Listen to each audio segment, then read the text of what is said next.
नीरज जैन, जबलपुर। गुरुदेव के चरणों में कोटि कोटि नमोस्तु। आपकी जिज्ञासा है, जब आचार्य मानतुल महाराज पर संकट आया तो उन्होंने भक्तामर जी की रचना की और भगवान की महिमा को बताया, लेकिन एक बार भी यही नहीं कहा कि मुझे यहाँ से आज़ाद करा दो।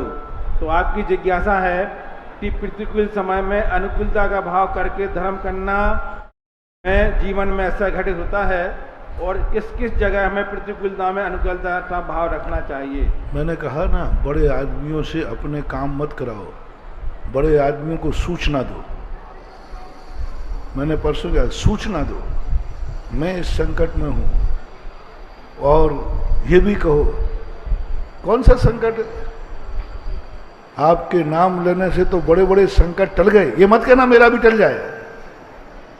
ये कह रहा थी भक्ति, आप महान हैं, आपाद कंठ मुरु संखल वेष्टितांगा, गाढ़म बृहन निगट कोटि निकृष्ट जंगा।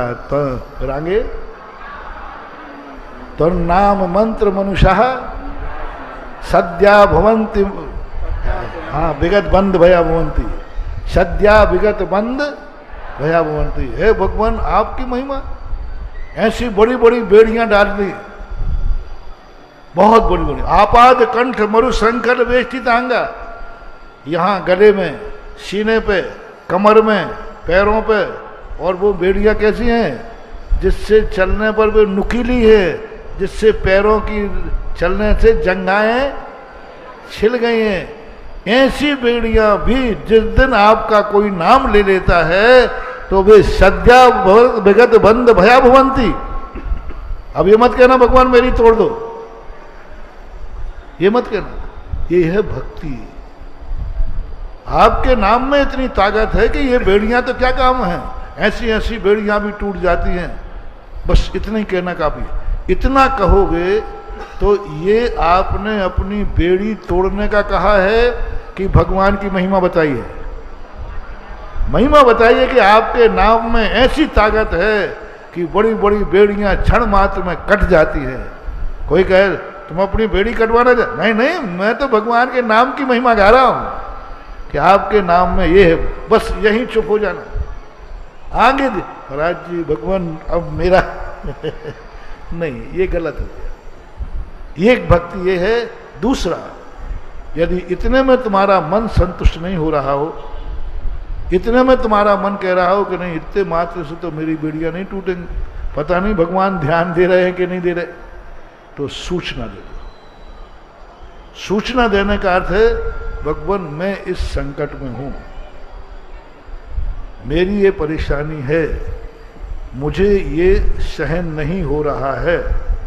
बस ये मत कहो कि मेरा संकट दूर कर दो, सूचना दे दी ना, बस खत्म हो गया। आगे किसका काम है? आप जानो प्रभु, मेरा काम तो आपको सूचना देना था, मैंने दे दी। पूज्य आचार्य महाराज ने बहुत गजब की एक पंक्ति लिखी इसी बात को, भक्त को कितना काम करना चाहिए। नर्मदा के नरम कंकर में उन्होंने 4 लाइनें हैं, बहुत महत्वपूर्ण, सारे प्रश्न के जवाब मिल जाएंगे। मैं नर्मदा का नरम कंकर, मैं नर्मदा का नरम कंकर तुम्हारे चरणों में आ पड़ा हूं। मेरी कितनी औकात थी, मेरा कितना पुरुषार्थ था, मेरी एक ही तमन्ना थी कि मैं तुम्हारे चरणों तक, बस इससे ज्यादा मेरी कोई ताकत नहीं है। आगे देखो, मैं नर्मदा का निरंकर तुम्हारे चरणों में आ पड़ा हूं, चाहो तो मसल के धूल में मिला दो, चाहो तो गढ़कर मूर्ति बना दो, ये फैसला तुम्हारे हाथ में है। चाहो तो मसल के धूल में मिला दो, मैं नहीं कह रहा हूं कि धूल में नहीं मिलो, हम मसल के धूल में मिलाओगे तो भी मेरे अभाग्य हैं, धूल गिरेगी तो आपके चरणों में। और चाहो तो मेरी गढ़ के मूर्ति बना दो, ये निर्णय आपके हाथ में है। मैं नर्मदा का नरम कंकर तुम्हारे चरणों में आ पड़ा हूं। अब देखना, ये है सच्ची भक्ति। अब देखना गलत भक्ति हो रहा है, भगवान धूल में मत मिलाना, धूल में मत मिलाना, मेरा उद्धार करो, मेरी मूर्ति बनाओ। तुम्हारे बाप के नौकर हैं जो तुम्हारी बात मान जाए। अब मैं भाषा बोल रहा हूं। तुम कौन होते हो भगवान को आदेश देने वाले? वो बड़े हैं, वे पूज्य हैं। तुम ये कैसे कह रहे हो कि मेरा उद्धार करो, मेरा मूर्ति बना दो, मेरे दुख दूर कर दो? तुम्हारा अधिकार क्षेत्र नहीं है। बड़ों से कोई भी कार्य करने का, आदेश देने का तुम्हें अधिकार नहीं है, लेकिन सूचना देने का अधिकार है कि नहीं?